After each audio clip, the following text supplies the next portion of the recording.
London'da kurulgan Uygur Soti 2021 yılı 12. ayının 9. günüsü hüküm ilan kılıp, Xitay hükümetinin aziz vatanimiz Şarkı Türkistan'da yapıp cinayetini insaniyet karşı cinayet ve erkek kırgınçılık günü de ilan kıldı. 9. dekabr Uygur erkek kırgınçılık gününü unutmaylı. Bu günde birge hatırlaylı. Assalamu alaikum aziz qarindoshlar. 2021 yılı 9. dekabr günü Angliyada qurilgan Uyghur soti Xitoy hokimiyatiniki Uyg'urlarga qaratgan siyosiy ustidan hukm chiqarib, uni irqiy qirg'inchilik deb atadi.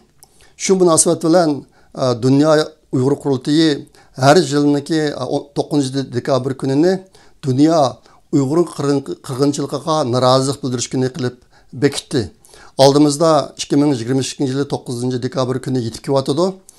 Menimcha her bir vicdan egisi, Uyg'urlarchidagi her bir vicdan egisi bu kunni muhim bilib, o'zlari turayotgan joylardagi namoyishlarga qatnashib, shu orqali Xitoy hokimiyatiniki Uyg'urlar ustidan yurgizayotgan irqiy qirg'inchiligiga norozilik bildirishda butun dunyo xalqiniki oldida turishi to'limi zarur. Vatandakilar chet eldagi Uyg'urlarni o'zlari uchun bir nijot yulduzi deb hisoblaydi.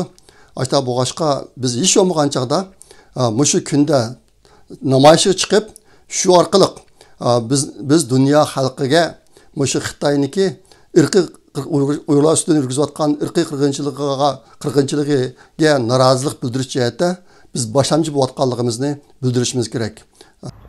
This 9th of December, let's pay tribute to the thousands of victims of the Uyghur genocide in China.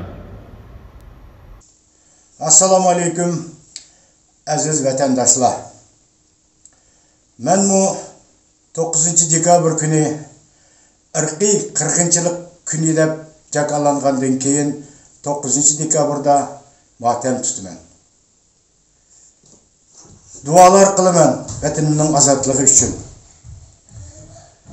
Sizipin başlagan jallat Xitoy tuzumini Komünistlar Partiyasının yo'qolish uchun Allah'dan nala qilib so'rayman.